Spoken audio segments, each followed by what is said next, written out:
মুক্তিযুদ্ধ হলো ৭১-এর ১৬ই ডিসেম্বর পশ্চিম পাকিস্তানে খান পাঠানদেরকে পরাস্ত করে বাংলাদেশ স্বাধীনতা লাভ করলো।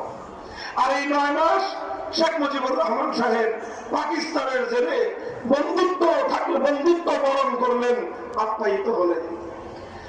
৯ মাসের বন্ধুত্ব এবং আপ্যায়নের শেষে তিনি মুক্ত হলেন।